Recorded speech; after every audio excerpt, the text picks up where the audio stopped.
Breaking news చూస్తున్నాం. ఏపీలో హింసాత్మక ఘటనలు జరిగిన జిల్లాలపై అధికారులు ప్రత్యేక దృష్టి పెట్టారు. ఇక సమస్యాత్మక ప్రాంతాలపై అయితే ఏపీ సీఈఓ ఫోకస్ పెట్టారు. ఈ నేపథ్యంలో పల్నాడు జిల్లాలో పటిష్టమైన భద్రతా ఏర్పాటు చేశారు. కౌంటింగ్ వేళ అల్లర్లు జరగకుండా ముందస్తు చర్యలు చేపట్టారు. సమస్యాత్మక జిల్లాలో సీనియర్ పోలీస్ అధికారులను నియమిస్తామన్నారు ఏపీ సీఈఓ. ఇక తాడిపత్రి, మాచర్లలో 144 సెక్షన్ అమల్లో ఉంది. కౌంటింగ్ కేంద్రాల దగ్గర అయితే కేంద్ర బలగాలతో భద్రత ఏర్పాటు చేశారు. ఇప్పటికే అల్లర్లకు కారణమైన వారిపై రౌడీ షీట్ నమోదు చేశారు. బాధ్యులైన పోలీసులపై కూడా చర్యలు తీసుకుంటామన్నారు. రైట్, ఈ విషయంపై పూర్తి సమాచారాన్ని మా ప్రతినిధి రమేష్ ఫోన్ లైన్ లో అందిస్తారు. రమేష్, చెప్పండి. ఏదైతే మరి ఎన్నికల ఫలితాలు 4వ తారీఖు రానున్నటువంటి నేపథ్యంలో అటు ప్రజల్లో ఒక ఉత్కంఠ నెలకొన్నటువంటి పరిస్థితి కనపడుతుంది. అయితే పూర్తిగా సర్వం సిద్ధమైంది. ఏదైతే 4వ తారీఖు ఫలితాలు రానున్నటువంటి నేపథ్యంలో గట్టి భద్రత మధ్య కూడా ఫలితాలు విడుదల చేయనున్నారు.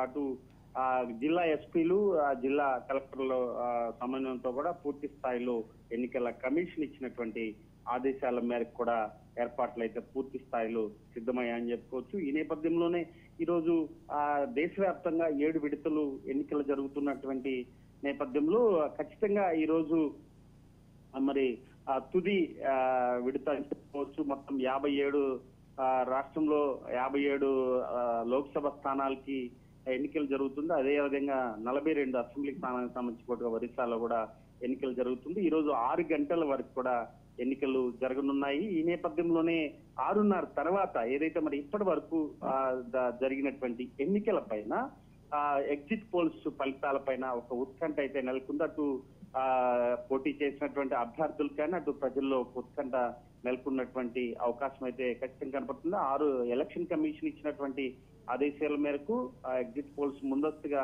విడుదల చేయరాదని చెప్పినటువంటి ఆంక్షలతో కూడా 6:30 తర్వాత కూడా ఎగ్జిట్ పోల్స్ విడుదల చేసేటువంటి అవకాశం ఉంది. దానిపైన అటు ఒక ఉత్కంఠ అయితే నెలకొన్నటువంటి పరిస్థితి కనపడుతుంది. అయితే ఆంధ్రప్రదేశ్ లో 175 నియోజకవర్గాలకు సంబంధించినటువంటి ఫలితాలు, అటు 25 పార్లమెంట్ కి సంబంధించినటువంటి ఫలితాలు 4వ తారీఖు విడుదల చేసేటువంటి అవకాశం ఉంది. దానికి పూర్తి స్థాయిలో సిద్ధమయ్యాయని చెప్పుకోవచ్చు. అటు ఎన్నికల తర్వాత జరిగినటువంటి ఘర్షణల పైన కూడా పూర్తి నిఘా అయితే దృష్టి సారించింది. మొత్తం 20 కంపెనీకి సంబంధించిన సాయుధ బలగాలను ఇప్పటికే రంగంలో దించింది. అటు పోలీస్ అధికారులు ఎప్పటికప్పుడు అక్కడ ఉన్నటువంటి స్థానిక ప్రజలకు కానీ అటు పొలిటికల్ లీడర్స్ ఎవరైతే ఘర్షణలో ప్రేరేపిస్తారో వారందరికి కూడా హెచ్చరికలు అయితే జారీ చేసింది. ఎన్నడూ లేని విధంగా ఆ పెద్ద మొత్తంలో కూడా అరెస్టులు చేసినటువంటి పరిస్థితి, రిమాండ్ తరలించినటువంటి దాదాపు వేల సంఖ్యలో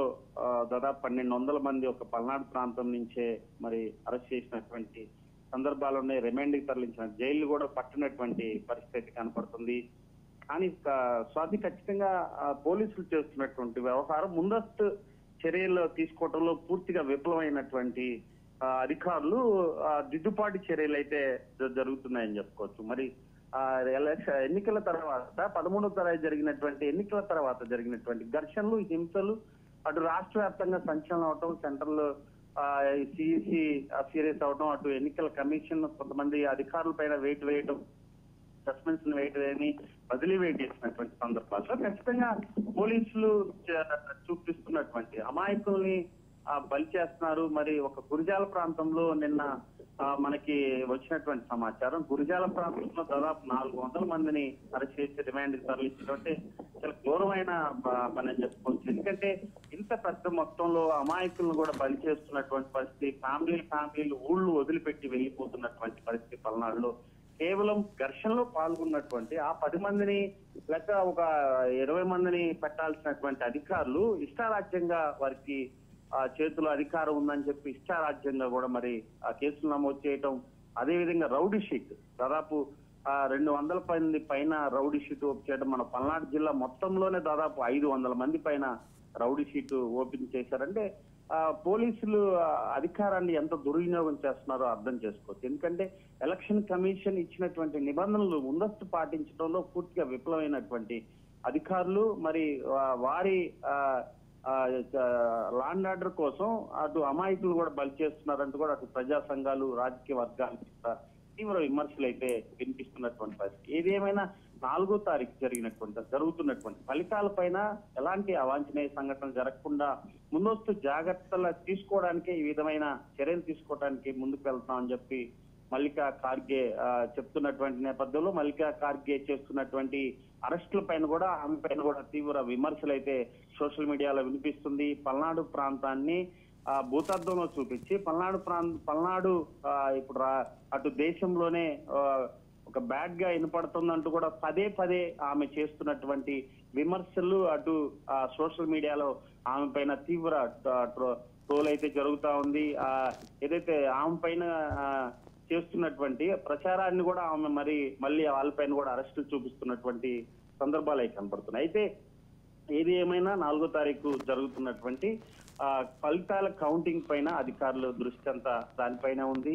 తర్వాత ఈ రోజు సాయంత్రం ఎగ్జిట్ ఫలితాలు దేశవ్యాప్తంగా వేడి విడతలుగా జరిగినటువంటి ఎన్నికలు ఈ రోజు ముగియనున్నాయని చెప్పుకోవచ్చు. ఈ నేపథ్యంలోనే 6 గంటలకి పూర్తి స్థాయిలో ముగించిన తర్వాత 6:30కి ఎగ్జిట్ ఫలితాలు విడుదల చేసేటువంటి అవకాశం ఉంది. గతంలో ఆయా సమస్యలకు సంబంధించినటువంటి సర్వేల ఆధారంగా కొన్ని ఒక 5-10 సీట్లు అటో ఇటో వచ్చినటువంటి నేపథ్యంలో ఆయా సర్వే సంస్థలు కూడా ఎగ్జిట్ పోల్స్ 6:30 తర్వాత వదిలేటువంటి అవకాశం ఉంది. ఎగ్జిట్ పోల్స్ మీద ఎక్కువగా ప్రజలు ఒక ఉత్కంఠ అయితే నెలకొంది. ఏ ప్రభుత్వం వస్తుంది, అటు కేంద్రంలో ఏది వస్తుంది, ఆంధ్రప్రదేశ్ సంబంధించినటువంటి ఎవరికి ఎగ్జిట్ పోల్స్ మరి అనుకూలంగా వస్తుందంటూ కూడా అటు రాజకీయ వర్గాల నుంచి ప్రజల నుంచి ఒక ఉత్కంఠ అయితే నెలకొన్నటువంటి పరిస్థితి. కేవలం 48 గంటల తర్వాత ఎన్నికల ఫలితాలకి ఒక తుది తీర్పు వచ్చేటువంటి అవకాశం ఉన్నటువంటి నేపథ్యంలో ఖచ్చితంగా ఆ ఫలితాల పైన సమర్థవంతంగా